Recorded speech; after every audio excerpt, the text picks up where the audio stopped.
வணக்கம் அன்பு நண்பர்களே. போன ஞாயிற்றுக்கிழமை வீடியோ போட்டோம். கனடாவோட பிரைம் மினிஸ்டர் எலெக்ஷன் வீடியோ போட்டிருந்தோம். நம்ம சொன்ன மாதிரியே மார்க் கார்னே அவர்கள் லிபரல் பார்ட்டி ஆஃப் கனடா கட்சி வெற்றி பெற்றது. ஸோ நம்முடைய 83வது தேர்தல் கணிப்பு 84வது தேர்தல் கணிப்பு வெற்றி. ஸோ இப்போ நம்ம 85வது தேர்தல் கணிப்பு சிங்கப்பூரியன் ஜெனரல் எலெக்ஷன். இப்போ எப்படி நம்ம இந்தியாவில் பிரதமர் மோடி வந்து ஒரு எலெக்ஷனில் நின்று ஜெயிச்சாரு, பார்லிமெண்ட் எலெக்ஷன், அந்த மாதிரி சிங்கப்பூருடைய பார்லிமெண்ட் எலெக்ஷனுடைய வீடியோ நம்ம பார்க்க போகிறோம். ஸோ அதில் நிறைய பேர் வந்து பாசிட்டிவாக கமெண்ட் போட்டீங்க. நான் நிறைய பேர்கிட்ட கெஞ்சி கேட்டேன், சார் இந்த மாதிரி என் வீடியோவை ஷேர் பண்ணுங்க கனடாக்காரங்க அப்படின்னு. யாரும் கண்டுக்கல. சிங்கப்பூர்காரங்களாவது பண்ணலான்னு பார்க்கலாம். ஸோ சிங்கப்பூர் எலெக்ஷன் இதான் ஃபர்ஸ்ட் டைம் பண்ணுறேன். இதுக்கு முன்னாடி இது பண்ணது கிடையாது. லாஸ்ட் டைம் ஒர்க் அவுட் பண்ணேன், பட் அந்த டைமில் வந்து எனக்கு உடல்நிலை சரியாமல் போனதுனால போடலை. என்னன்னா நான் அட்வான்ஸாக கணிப்பேன் 10 நாள் 15 நாளைக்கு முன்னாடி. ஏன் லாஸ்ட் மினிட்ல போடுறேன் அப்படின்னா, நம்ம கஷ்டப்பட்டு போடுறத அப்படியே பச்சையா காப்பி அடிச்சு வேற யூடியூப் சேனல்ல போய் பெரிய பெரிய யூடியூப் சேனல்லாம் இருக்காங்க, காசு கொடுத்தா ப்ரொமோஷன் பண்ணி கொடுப்பாங்க. இப்போ 50,000 ரூபாய் கொடுத்தோம்னா அந்த channel 5 million 4 million 3 million subscriber இருப்பாங்க. அதில் போய் அவன் ஒரு ஆங்கர் கிட்ட பேசி ஏதாவது கண்டுபிடிச்சு பேசுற மாதிரி பேசுறாங்க. ஸோ இதை தடுக்கிறதுக்காக தான் லாஸ்ட் மினிட்ல போடுறோம். சில டைம்ல அது மிஸ் ஆயிடுது. ஸோ இந்த வீடியோ சிங்கப்பூர் ஜெனரல் எலெக்ஷன். சிங்கப்பூர்ல இருக்க தமிழர்கள் இந்த வீடியோ பார்த்தீங்கன்னா தயவு செஞ்சு உங்க சிங்கப்பூர் நண்பர்கள்ல ஃப்ரெண்ட்ஸ் குரூப்புக்கு ஷேர் பண்ணுங்க. நிறைய பேர் பார்த்தா அடுத்த முறை போடுறதுக்கு எனக்கு ஒரு சக்தி, ஒரு எனர்ஜி கிடைக்கும். ஸோ இந்த வீடியோ 85வது தேர்தல் கணிப்பு. இதுவரை நம்ம 85 தேர்தல் கணிப்பு போட்டிருக்கோம். அதில் 78 தேர்தல் கணிப்பு வெற்றி, 7 தேர்தல் கணிப்பு தோல்வி. ஸோ கிட்டத்தட்ட 90% ரிசல்ட் நம்ம வச்சிருக்கோம். ஸோ 85வது தேர்தல் கணிப்பு நம்ம பார்ப்போம். Singapore general election. சார் உங்களுடைய ஆலோசனை கேட்டு கடகராசிக்கு என்ன பண்ணலான்னு கேட்குறாங்க. சார் அதாவது நல்லா புரிஞ்சுக்கோங்க, நான் PhD லெவல் சப்ஜெக்ட் பண்ணிட்டு இருக்கிறேன். இப்போ நான் போடுற எலெக்ஷன் வீடியோலாம் சும்மா சாதாரண விஷயம் கிடையாது.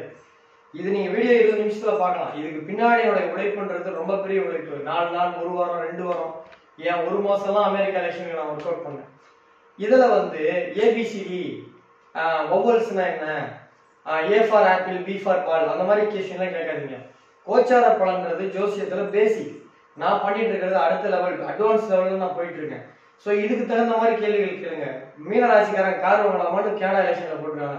நான் மீனராசி பத்திய வீடியோ போட்டிருக்கேன். ஸோ கொஞ்சம் நான் என்ன போடுறேன்ற, நான் என்ன சம்பந்தமா போட்டிருக்கேன்றத அட்லீஸ்ட் பார்த்துட்டு கேள்வி கேளுங்க. So Singaporean general election Shri Balaji ஜோதிட ஆராய்ச்சி மையத்தின் சார்பாக 2017ஆம் ஆண்டு வந்து கிட்டத்தட்ட ஒரு 8 வருஷமா இந்த தேர்தல் கணிப்பு நான் பண்ணிட்டு இருக்கேன். இந்த தேர்தல் கணிப்பு பண்றதுல இது வரைக்கும் 85 தேர்தல் கணிப்பு போட்டிருந்தேன். 84 போட்டிருக்கோம், இது 85வது. இதுதான் சிங்கப்பூர்ல முதன் முறையா போடுறேன். So date of polling May 3, 2025. Date of counting அடுத்த நாள் May 4, 2025. அன்னைக்கு நைட்லேயே ஆரம்பிச்சிருவாங்க. பட் ரிசல்ட் கேட்கறது அடுத்த நாள் வந்துடும். Date of publishing 30 April 2025. Date of publishing 30 April 2025ல நம்ம பண்ணியிருக்கோம். ஸோ இன்னைக்கு அதிகபட்சம் நைட்டுக்குள்ள வீடியோ வந்துடும். நெக்ஸ்ட், ஸோ முக்கியமான சிங்கப்பூர்ல இருக்கக்கூடிய முக்கியமான கட்சின்னு பார்த்தா people action party. So Lee Kuan Yew, சிங்கப்பூரின் சிற்பி, சிங்கப்பூரின் தந்தை, அவருடைய கட்சி. ஸோ அவங்க பையன் வந்து கொஞ்ச நாள் பிரைம் மினிஸ்டரா இருந்தாரு, இப்போ வந்து வேற ஒருத்தர் இருக்காரு. அடுத்ததா ஒர்க்கர்ஸ் பார்ட்டி. 3வது progressive Singapore party, others. So இதுல இன்னொரு விஷயம் சொல்ல விரும்புறேன் நான். உலகத்திலேயே எந்த கண்ட்ரிலையுமே 60 வருஷம் ஒரு கட்சி வெற்றி பெற்றதா சரித்திரமே கிடையாது. உலகத்திலேயே 65 ஆண்டுகள் ஒரு கட்சி சுதந்திர சிங்கப்பூர்ல, உலகத்துல எந்த கட்சி எந்த நாட்டிலையுமே 65 வருஷம் ஒரே கட்சி ஆட்சியை பிடிச்ச வரலாறே கிடையாது. அது சிங்கப்பூருக்கு உண்டு. ஸோ அதுக்கு முக்கியமான காரணம் சிங்கப்பூரின் சிற்பி லீ குவான் யூ. அவருடைய சன் வந்து கொஞ்ச நாள் ஆட்சி பண்ணாரு, லீ ஹசைன் லியூ லூங்கு. பட் இப்போ அது மாறிடுச்சு. ஸோ இது நம்ம பார்க்க போறோம். ஸோ யார் ஜெயிப் பண்றது பார்க்க போறோம். First slide. ஸோ மொத்த சீட்டு வந்து 97. மொத்தம் உள்ள சீட்டினுடைய எண்ணிக்கை 97. மெஜாரிட்டிக்கு தேவையானது 49 சீட் வந்து மெஜாரிட்டிக்கு தேவை. Next Maithili. So people's action party. People action party சார்பாக லாரன்ஸ் வூங் அவர்கள், இப்போதைய கரண்ட் பிரைம் மினிஸ்டர், அவர் மீண்டும் போட்டியிடுகிறார். ஒர்க்கர்ஸ் பார்ட்டி சார்பாக ஆப்போசிஷன் லீடர், அவருடைய இந்திய வம்சாவளி, அவங்க அப்பா இந்தியன், அவங்க அப்பா இந்தியன், அவங்க அம்மா வந்து மலேசியன், சாரி சிங்கப்பூரியன். இப்போ அவர் பிறந்தது வந்து சிங்கப்பூர். அவர் சிங்கப்பூர் சிட்டிசன். பிரீத்தம் சிங். போன இதுலயும் பாத்தீங்கன்னா கனடாலையும் ஒருத்தர் சிங், ஒருத்தர் அவங்க ஃபாதர் வந்து இந்தியன் சொன்னேன். ஸோ இந்தியன் வந்து தேர்தலில், உலக தேர்தலில் ஏன் போடுறேன்னு கேட்குறாங்க. உலகத்துல எல்லா தேர்தலையும் யாராவது ஒரு இந்தியனுடைய வம்சாவளி நின்றுட்டு தான் இருக்கான். ஸோ நம்ம உடம்புல இந்தியாவுடைய ரத்தத்திலேயே வந்து சிங்கனுடைய ரத்தத்திலேயே வந்து பார்த்தீங்கன்னா அந்த பொலிட்டிஷியன் இருக்கும். கனடா மட்டும் கிடையாது, ஆஸ்திரேலியால 2 சிங்கப்பூரியன் இது கனடா சிங் இருக்காங்க, மொரிஷியஸ்ல சிங் அரசியல் இருக்காங்க, இலங்கையில இருக்காங்க, அதே போல வந்து பார்த்தீங்கன்னா நைஜீரியால இருக்காங்க, பெர்முடால இருக்காங்க. எல்லா கண்ட்ரிலையுமே சிங்கனுடைய ரத்தம் இருக்கு. ஸோ சிங் வந்து ஒரு காலத்துல இந்தியாவில் மன்மோகன் சிங் மாதிரி சிங்கினுடைய ஆதிக்கம் இருந்தது. இப்போ கொஞ்ச நாளா அது இல்லாமல் இருக்கு. ரைட். பீப்புள்ஸ் ஒர்க்கர்ஸ் பார்ட்டி சார்பாக பிரீத்தம் சிங்.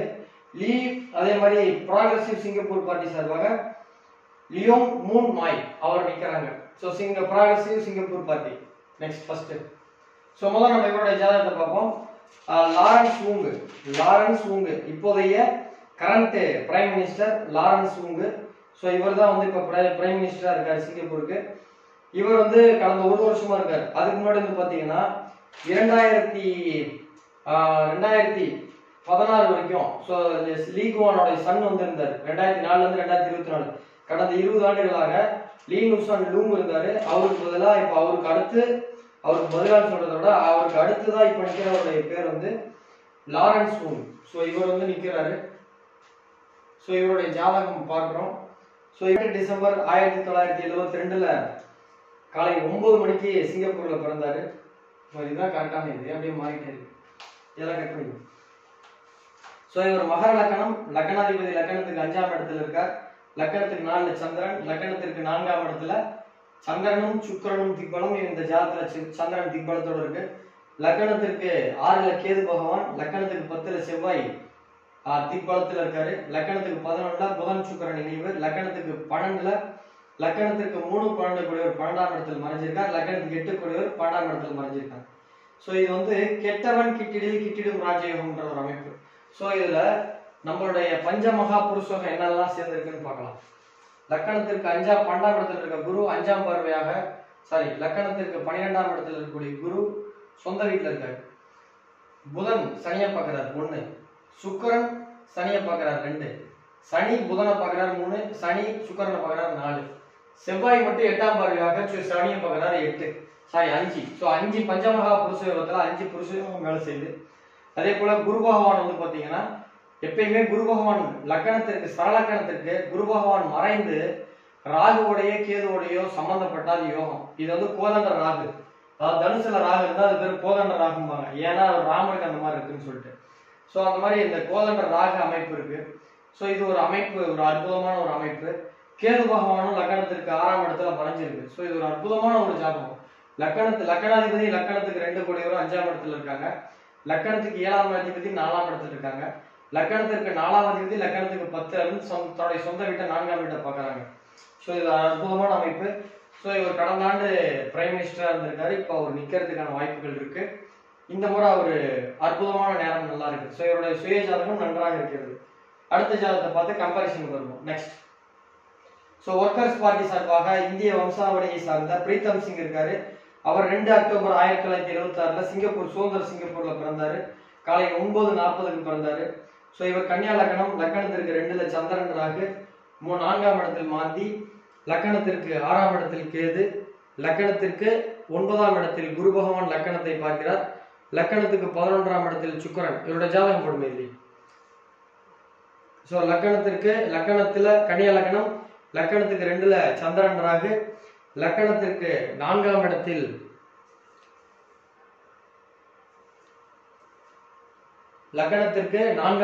மாந்தி, லக்கணத்திற்கு 8ஆம் இடத்தில் கேது, லக்கணத்திற்கு 9ல குரு பகவான் லக்கணத்தை பார்க்கிறார்.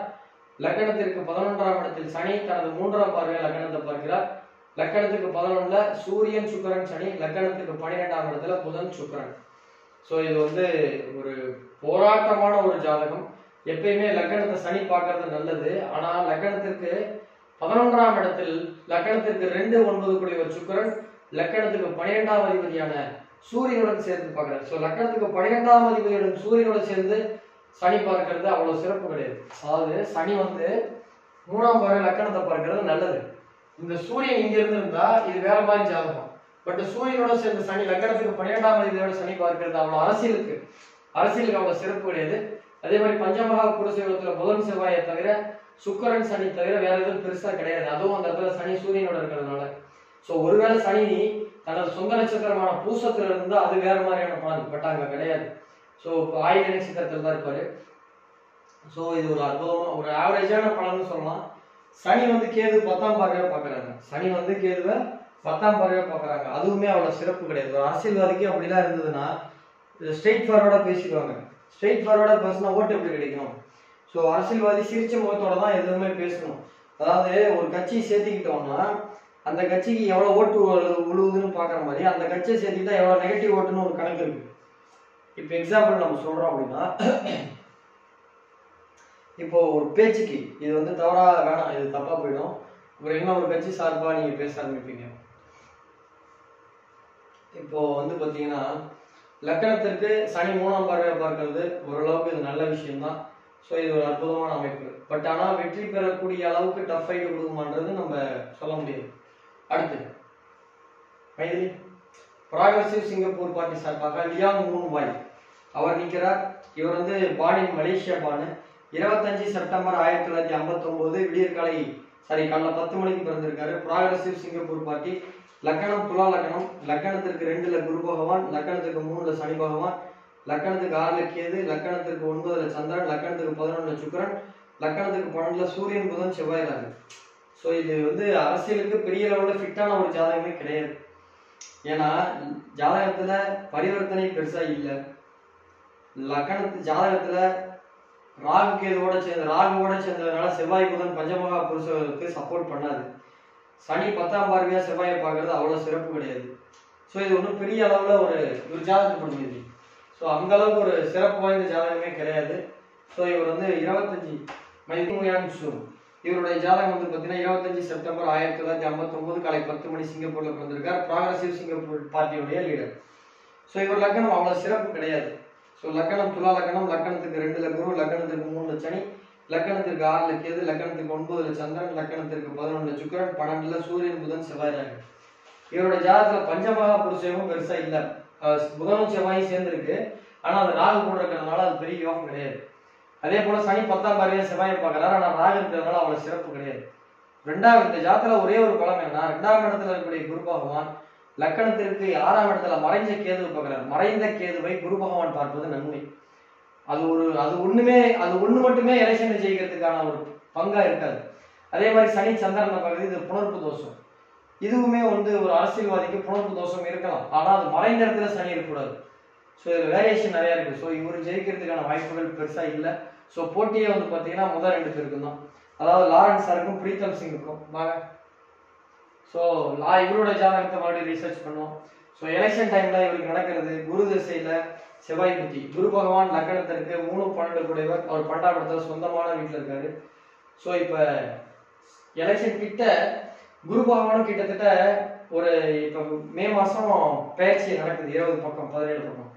அந்த குரு வந்து லக்கணத்துக்கு கிட்டத்தட்ட ஒரு மாசத்துடைய அந்த பலன்களை கொடுப்பாரு. ஸோ அப்ப குரு வந்து சனி மேல இருக்காரு. இப்ப குரு கோச்சார குரு, ஜனநாயக கோச்சார குரு வந்து இங்க இருக்காரு, ரிஷப ராசியில இருக்காரு. அப்ப சனி மேல இருக்கிறது வந்து மக்கள்கிட்ட அவருடைய செல்வாக்கு அதிகப்படுத்தும்.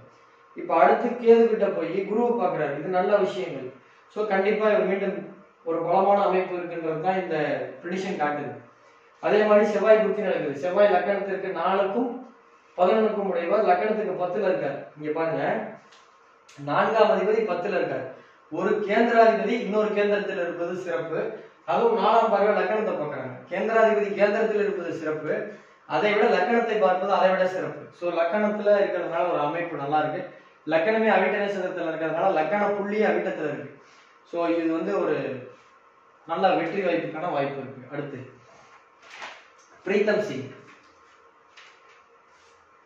ஸோ 2 ஆகஸ்ட் 1976 இவருக்கு வந்து பாத்தீங்கன்னா சனி தேசம் நடக்குது. சனி லக்கணத்திற்கு 5-6 கூடையவர். லக்கணத்திற்கு 11ஆம் இடத்துல இருக்காரு. ராகு புத்தி நடக்குது. ராகு வந்து இந்த சந்திரனுடன் இல்லாம இருந்திருந்தா இந்த இன்னும் கொஞ்சம் சீட் அதிகமா ஜெயிச்சிருப்பாரு. ஸோ சந்திரன் ராகு சேர்க்கை, லக்கணத்திற்கு 2ஆம் இடத்துல சந்திரன் ராகு சேர்க்கை இருந்து அந்த சந்திரன் ராகு சேர்க்கை எந்த கிரகமும் பார்க்கல. இங்க சூரியன் பாருங்க,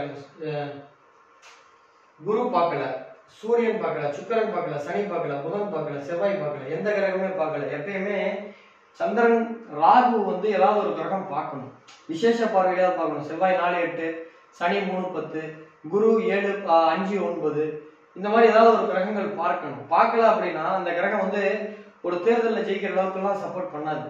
ஸோ இவர் ஒருவேளை இந்த சந்திரன் இங்க நீச்சமா இருந்தா கூட இவர் கொஞ்சம் டஃப் ஃபைட் கொடுத்துருப்பாரு. ஸோ இது வந்து என்னுடைய ப்ரெடிக்ஷன் வந்து ரொம்ப சிம்பிள். ஸோ மீண்டும் சிங்கப்பூரியன் ஜெனரல் எலெக்ஷன்ல பீப்புள்ஸ் ஆக்ஷன் பார்ட்டி சார்பாக லாரன்ஸ் வூங் அவர்கள் தான் அதிக தொகுதிகள் வெற்றி பெற்று, பெரும்பான்மையான தொகுதிகள் வெற்றி பெற்று ஈஸியா ஆட்சி அமைக்கிறதுக்கான வாய்ப்புகள் உண்டு. ஸோ சொல்ல போனால் இட்லி இவருக்கு எதிராக நிற்கிற 2 பேருக்குமே ரொம்ப டம்மியா இருக்காங்க. ஐயோ தப்பா போயிடுது. 2 பேரோட ஜாதகமும் அவ்வளவு வலுவா இல்லை, அவ்வளவு ஸ்ட்ராங்கா இல்லை. ஸோ ரொம்ப வீக்கஸ்ட் பிளானட்டா இருக்கு. ஸோ இந்த ஜாதகம் அவ்வளவு சிறப்பா இல்லை. ஸோ அதனால லாரன்ஸ் வூங் அவர்களுக்கு ஒரு கேக் வாக்னு சொல்லுவாங்க, ஈஸியா ஒன்று கிடைக்குமாங்க. கேட் வாக்னு சொல்லுவாங்க, கேக் வாக் அப்படிம்பாங்க. ஸோ அந்த மாதிரி கிடைக்குது ரிசல்ட். ஸோ ரிசல்ட் மொத்தம் உள்ள 97 தொகுதிகளில் மெஜாரிட்டிக்கு தேவை 49. So people's action party 80 to 85 தொகுதிகள், அதாவது மொத்தம் உள்ள தொகுதிகள் 97, அதுல மெஜாரிட்டிக்கு தேவை 49. பீப்புள் ஆக்ஷன் பார்ட்டி சார்பாக 80 to 85 தொகுதிகள் வெற்றி பெறுவாங்க. ஒர்க்கர்ஸ் பார்ட்டி சார்பாக 12 to 15 தொகுதிகள் வெற்றி பெறதுக்கு வாய்ப்பு இருக்கு. ப்ராக்ரசிவ் சிங்கப்பூர் பார்ட்டி, அவர் அந்த சீனக்காரர், முதலாவது சீனக்காரர் தான், கடைசியான சீனக்காரர் தான், 2வது ஆள் மட்டும்தான் இந்திய வம்சாவளி. பட் அவர் 3 பேருமே சிங்கப்பூரியன் தான். ஸோ மொத்தம் உள்ள சீட்டு 97, அதுல மெஜாரிட்டிக்கு தேவை 49. பீப்புள் ஆக்ஷன் பார்ட்டி 85 தொகுதிகள் வெற்றி பெறுவதற்கான வாய்ப்புகள் இருக்கு. ஒர்க்கர்ஸ் பார்ட்டி 12 to 15 தொகுதிகள் வெற்றி பெறுவதற்கான வாய்ப்புகள் உண்டு. அதர்ஸ் 2 to 3 தொகுதிகள் ஜெயிக்கிறதுக்கு வாய்ப்பு இருக்கு. ஸோ 97, அதுல மெஜாரிட்டி தேவை 49. ஸ்ரீ பாலாஜி ஜோதிட ஆராய்ச்சி மையத்தின் சார்பாக வெளியிடப்படுகின்ற ஜோதிட கணிப்பு என்னன்னா, பீப்புள் ஆக்ஷன் பார்ட்டி சார்பாக 80 to 85 தொகுதிகள் வெற்றி பெறுவாங்க. ஒர்க்கர்ஸ் பார்ட்டி சார்பாக 12 to 15 தொகுதிகள் வெற்றி பெறுவாங்க. ப்ராக்ரசிவ் சிங்கப்பூர் பார்ட்டி சார்பாக 2 to 3 தொகுதிகள் வெற்றி பெறுவாங்க. அதர் சார்பாக 2 to 3 back. So Shri Balaji ஜோதிட ஆராய்ச்சி மையத்தின் சார்பாக ஜோதிட கணிப்பு என்னன்னா, அடுத்த சிங்கப்பூர் பிரைம் மினிஸ்டராக மீண்டும் லாரன்ஸ் வூங் அவர்கள் வெற்றி பெறுவார் என்பதே ஸ்ரீ பாலாஜி ஜோதிட ஆராய்ச்சி மையத்தின் சார்பாக வெளியிடப்படுகின்ற கணிப்பு.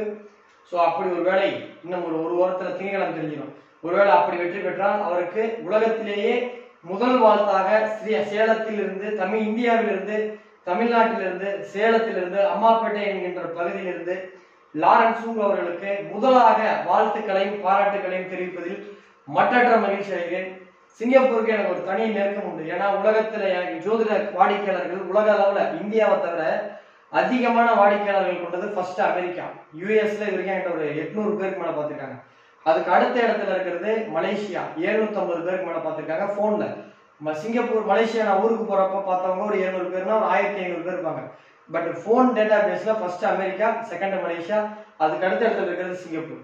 சிங்கப்பூர்ல இருக்கக்கூடிய இந்தியர்கள், மலேசியர்கள், சிங்கப்பூர்ல இருக்கக்கூடிய மலேசியர்கள், சிங்கப்பூர்ல இருக்கக்கூடிய இந்தியர்கள், சிங்கப்பூர்ல இருந்து இந்தியாவில இருந்து சிங்கப்பூருக்கு போய் செட்டில் ஆனவங்க எல்லாம் என்கிட்ட ஜாதகம் பார்த்தவங்க அதிகம். ஸோ என்னுடைய வாடிக்கையாளர்கள் அதிகமான எண்ணிக்கை கொண்ட 3வது ஊர் சிங்கப்பூர். ஸோ அதனால எனக்கு ஒரு பற்று உண்டு.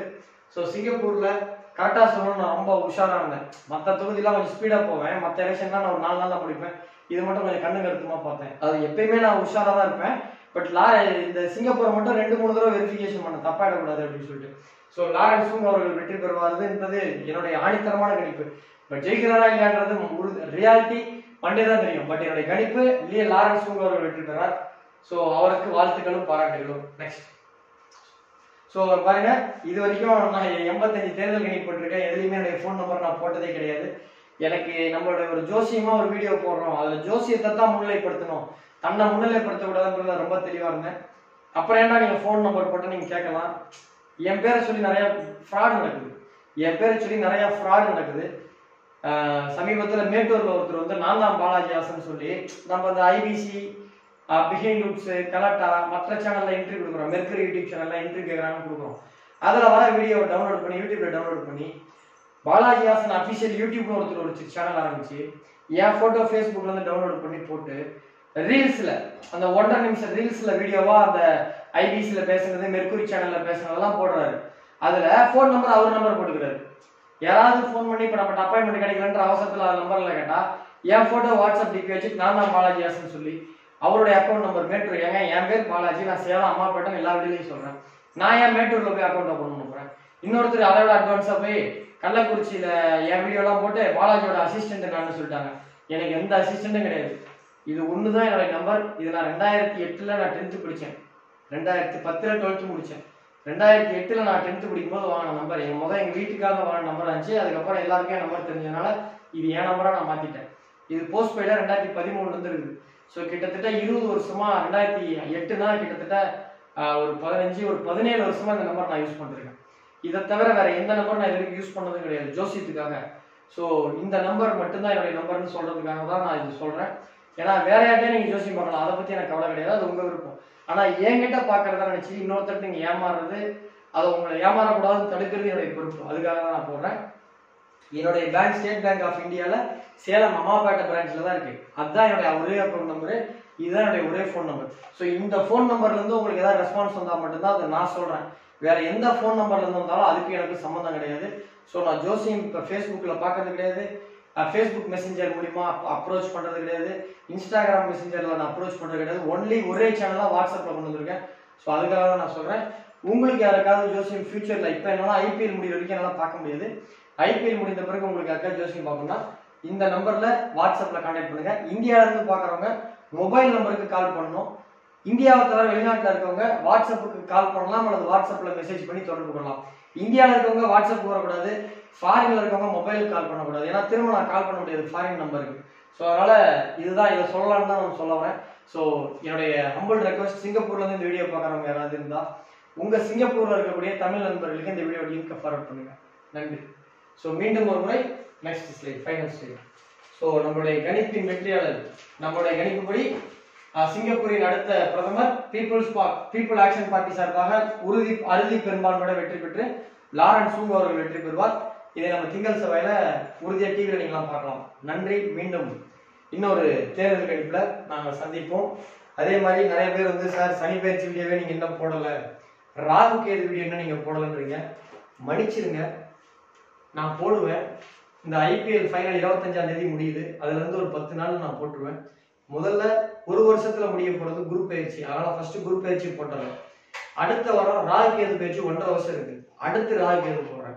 அதுக்கப்புறம் கடைசியா 2.5 வருஷம் பெரிய கிரகம் சனி பயிற்சி, அதனால கடைசியா போடுறேன். எனக்கு இது இப்படி லேட்டா போடுறதுனால வேற புதுசா யாரும் பார்க்க மாட்டாங்கன்னு எனக்கு தெரியும். நம்ம சப்ஸ்கிரைபர் மட்டும் தான் பார்ப்பாங்க, வெளியில இருந்து யாரும் பார்க்க மாட்டாங்கன்னு எனக்கு நல்லா தெரியும். பட் அதை பத்தி எனக்கு கவலை கிடையாது. நம்ம சேனல்ல இருக்கவங்க நமக்கு பார்த்தா போதும். ஸோ அதனால என்னை மன்னிச்சிருங்க. எனக்கு ஐபிஎல் விட சனி பயிற்சி, ராகு கேது பயிற்சி, குரு பயிற்சி பெரிய முக்கியமா எனக்கு தெரியல. ஏன்னா ஐபிஎல் என்ன நம்பி 25,000 பேர் டெலிகிராம்ல இருக்காங்க. அவங்களுக்கு நான் ட்ரீம் 11 டெய்லி தரணும். ஸோ அதனால ஒரு தராசுல ட்ரீம் 11 ஐபிஎல் முக்கியமா இல்ல சனி பயிற்சி, ராகு கேது பயிற்சி, குரு பயிற்சி முக்கியமானு பார்த்தாங்க. எனக்கு ஐபிஎல் தான் தெரிஞ்சது, அதனால இதை விட்டுட்டேன். பட் நான் பண்ணுவேன் ஐபிஎல் முடிஞ்சோடனே. நன்றி. இந்த சேனல் வரைக்கும் முதல் முறையா பார்க்குறவங்க இந்த சேனலை சப்ஸ்கிரைப் பண்ணுங்க. மறக்காம உங்க சிங்கப்பூர் நண்பர்களுக்கு இந்த வீடியோ ஃபார்வர்ட் பண்ணுங்க. நன்றி, வணக்கம்.